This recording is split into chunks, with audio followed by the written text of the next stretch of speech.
Ladies and gentlemen, welcome to Token Post interview. I am here joined by Mr. George Kickba드제, the Vice Chairman of Bittfury. Welcome, sir. Thank you. Now, Bittfury has been around for 7-8 years. Would you care to give a brief summary of the history that Bittfury has walked till now? Well, the company really started by designing the chips on the hardware side, and it was one of the first ones to design the ASIC chip, the 55 nanometer. Then it moved into 28, 16, currently working on a 1410 node with plans on a 7. Started growing company of 20 people today to over 600 all around the world in 16 countries with offices all the way from Canada to Tokyo and Seoul. And of the 600 people, we have 150 software coders and developers, and the company transitioned itself from hardware to software and recently announcing plans to go into artificial intelligence. Now, would you care to comment on the comparison between Antpool or Bitmain's ASIC tech and Bittfury's ASIC tech? I think the Moore's law is slowing down, and the efficiencies that we had over the last 3 to 4 years where new technology would leapfrog by 150%, that is largely over. Everybody's designing full custom, and here it comes down to innovation, and what Bittfury has been able to do is squeeze out the immersion cooling technology, which we believe is the platform for artificial intelligence. Currently, the difference between Bittfury and our Chinese colleagues is plus or minus 20%, which really boils down to the yields of the wafer as well as the cost of the wafer. Now, yields and costs, that's the most important aspect when it comes to mining. However, the profitability of mining cryptocurrencies is in a bit of a downturn. Now, Bittfury used to own about 45% of shares in Bitcoin mining. However, now it's currently the Bittfury pool is owning 2%. Now, I'd like to ask, how's the profitability when it comes to mining business in Bittfury? So Bittfury has mined over 1 million Bitcoins throughout the history, and we've always been a company that didn't go out and sell the equipment to the consumers, but really focused on doing full service solutions and providing solutions for institutional clients, high net worth individuals. Today, if we look at the overall size, our chips are mining approximately 13% of the entire ecosystem.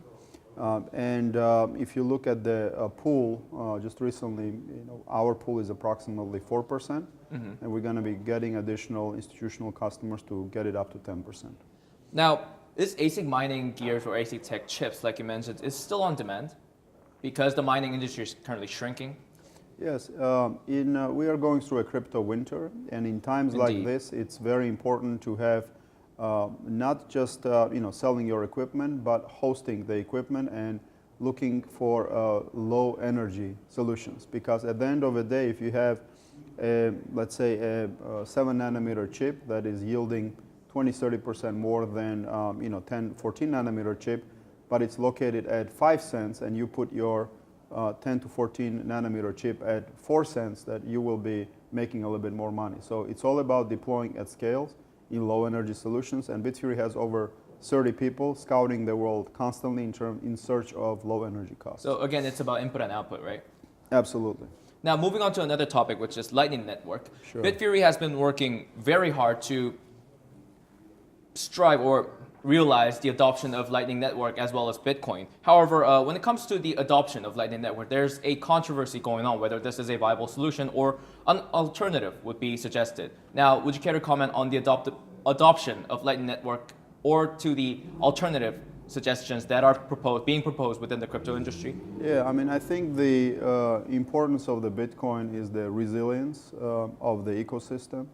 Bitcoin is the only large-scale immutable ledger that has never been hacked, and it's the most secure ledger out there, on which thousands of coders and programmers are building, and the most prolific cryptographers and mathematicians are working on. Right. If you look at Bittfury software, we have 150, many of them PhDs, winners of international mathematics, chess, physics competition that are building on Bitcoin blockchain.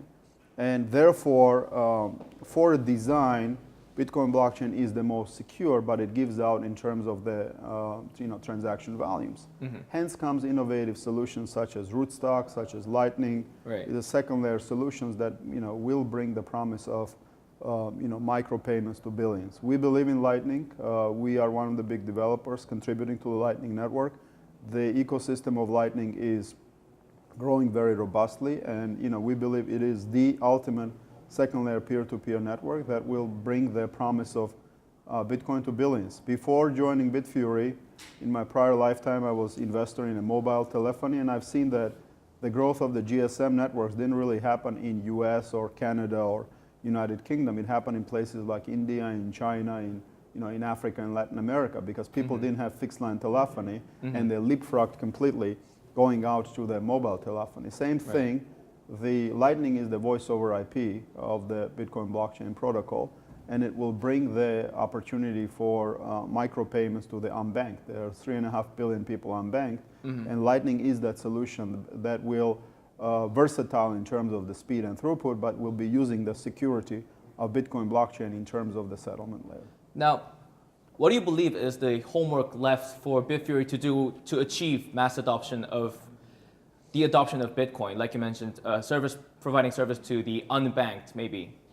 Yeah, I mean, Bittfury is one of the contributors. Besides Bittfury, there are thousands and thousands of startups, and there are, hundreds of thousands, an army of, Bitcoin users that are out there and, evangelizing about Bitcoin, using the Bitcoin.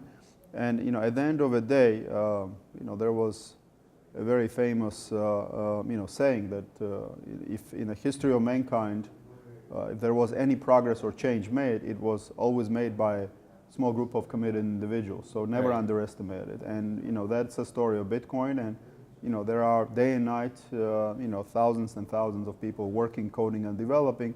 And when you have such a great deal of IQ and brain power dedicated of solving issues and bringing applications, magic always happens. Now, switching gears to a bit of a more recent topic. Now, Bittfury just announced to launch Bittfury Surround, which is a project aiming to disrupt the copyrights industry or the music industry. Yeah. Would you care to explain a little bit about that? Sure. So about 2 years ago, we did a pilot project with Ernst & Young on digital rights management. Right. And in addition, we rolled out our private blockchain platform called Exonum. The difference with Exonum is that it anchors on a Bitcoin blockchain for the security, and we've done numerous projects in a land title project in the Republic of Georgia, on the state auction systems in Ukraine, and building out to many other governments. And we realized that in order to go and disrupt the music industry, we really needed to have music industry insiders. So we got approached by the very seasoned ex-Universal sort of executives that have taken out the technology with our coders and developers, and we're launching Bittfury Surround, which is an open source platform for, in essence, digital rights management. And expect announcements in next couple of months, both from global artists, global music entities, and we certainly have high hopes that given the prominence of K-pop groups here in Korea, that we will be expanding it here as well. Now, there are a lot trying to revolutionize the music industry using blockchain technology. Yeah. Then what makes Bittfury Surround different? Is it the network that you guys have? A couple of things. First is it's very important that the leaders that are in charge of Bittfury Surround, they are music industry insiders. They've worked at Vivendi, at Universal, they have all the relationships. Therefore, they understand inside out what are the issues of the music industry, why the artists are disappointed, why the content creation is at all-time low, and the incentive systems that need to be adjusted to actually give power back to the artist in order to go and create, and give power and satisfaction back to the consumers, knowing that when I reward the artist, full 100% of that reward goes to an artist and not just 3% or 2% and not in 9 months. That's one.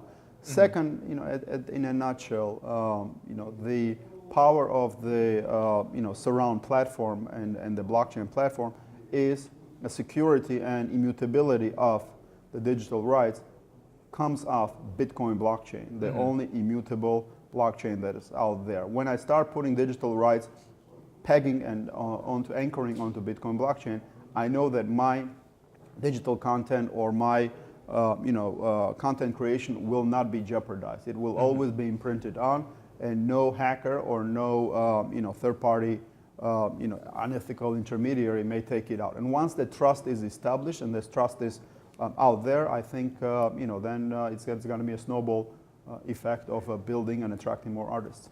Now, switching gears to why we are here today, we are here because you are signing an MOU with the Commons Foundation on a project named Golden Goose. Yes. Now, this is a mining initiative to build a center in Paraguay using electricity produced by the dam located in Paraguay. Yes. Now, what will be the specific services that Bitfury will provide to the project of Golden Goose? Yeah, once again, we never been a B2C seller. We always look at B2B and looking out at partners that are taking a similar long-term view that we are. What we liked in Commons Foundation is their long-term approach. We see there's a great opportunity to go in a place like Paraguay that has excess electricity to deploy our hardware solution at a low energy cost. In addition to that, to create jobs in blockchain software developers, to create a blockchain university, blockchain courses, because all of the countries that have lots of natural resources, they're looking where to employ their youth. They don't necessarily want their youth to go into coal mines or into steel mills. They want them to be coding, developing, and creating the value in the knowledge economy. Right. So we're taking a very holistic approach. We're looking at a long-term approach, and the vision of giving Bitcoin being a liberator and equalizer in terms of society is very much in sync with what the founders of Commons have. And once you connect, you establish a trust, the rest is history. So what we are ready to do is deploy a full-term solution in terms of Bitfury's ASIC mining chips for the cryptocurrency. And we're also going to be looking to deploy our immersion cooling solution for the artificial intelligence, which will be great benefit to the Paraguayan people. Now, earlier on the interview, you mentioned about inputs and outputs. Now, how's the input-output status or the yield status when it comes to the government or the land of Paraguay compared to other competition such as China or South American countries around the world? Yeah, we've had many looks into China. The issue with China is that, the government of China is, taking their particular approach to Bitcoin. In essence, the same approach they're taking to internet. They want to take a measured approach and, take a time in studying it. Therefore, you've seen a major deal of clampdown on miners in China, and, there's a major exodus out of that. We as a company have been offered on numerous occasions to go and deploy our equipment in places like China or Venezuela or even Iran. But we stay away from these locations because at the end of the day, you want to have a certainty and stability, and you want to make sure that your assets don't get seized or don't get nationalized. Therefore, Paraguay fits the bill with our partners in terms of a deployment, and certainly it's a location where it answers, kind of checks the box in that regard, and it does have the low energy cost which we can utilize. Now, 2019 is set to be the year of adoption. Now, with the crypto winter, with the crypto spring, I'd say, coming in, a lot of blockchain community or crypto traders are hoping for real adoption of cryptocurrency or cryptocurrency technology, blockchain technology for that matter. Yes. Now, Bitfury is one of the major players in the field. So, to you, what would be your prediction for 2019? Are we going to see spring coming along in the coming future or a few months? Listen, it's nature of the law. After winter comes the spring, and Indeed, after hot yes. summer, we had a big hot summer, by the way, last year. Comes a quick fall and then winter, right? So it's only nature, and the cryptocurrency, the revolution, has been going on for 10 years. It's for those that believe long term. Those that are complaining about a quick correction and a winter are those that haven't seen the cycles before, and they're in for the quick sort of a speculative gains. Those are wrong reasons to be in. Those that are coming into crypto understanding that it's all about eliminating corruption, it's all about enhancing individual freedom, it's all about making the world a better place, are those the ones that will reap the benefits. So in a crypto winter, people may call crypto winter from the purpose of the price, but actually inside Bitfury there's a massive amount of coding and development that's going on. a lot of our colleagues, there's a massive amount of innovation and application development going on. If you were to ask what would be that sort of aha moment for the ecosystem, I'd still bet that it would be Lightning.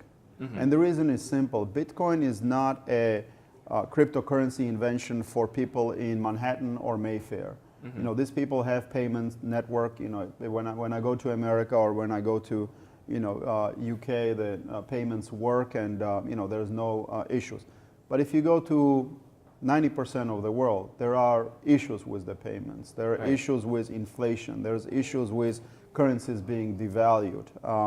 And really that's what the region that Bitcoin is for. Mm-hmm. And the peer-to-peer sort of a seamless micropayment network that can address that is Lightning. You will have smartphones going down in prices to $20, $25. Right. You'll have global Wi-Fi in the next 3 to 5 years. So you will see the other 3 to 3.5 billion unbanked all of a sudden with global connection with a smartphone, and they're not going to go to HSBC or a Citibank. They don't know what HSBC or Citibank is. I still don't know. So so exactly, and therefore the first thing they'll have a digital wallet, and once they have digital wallet, they'll have digital currency, which from network effect it will be Bitcoin, and then the micropayments Lightning. You have the revolution in communication that has already happened. Last year, just one messaging application, WhatsApp,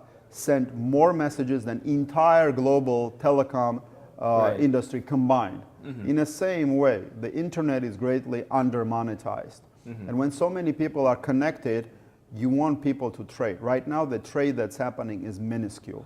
And a digital currency such as Bitcoin will unlock the global trade and will empower people, particularly in emerging markets.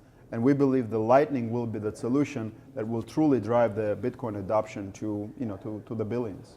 Well, that is all the question we have today. Thank you so much for your time. Thank you very much. Ladies and gentlemen, thank you for tuning in. That was Mr. George Kitkbadze, the Vice Chairman of Bittfury. Thank you for watching.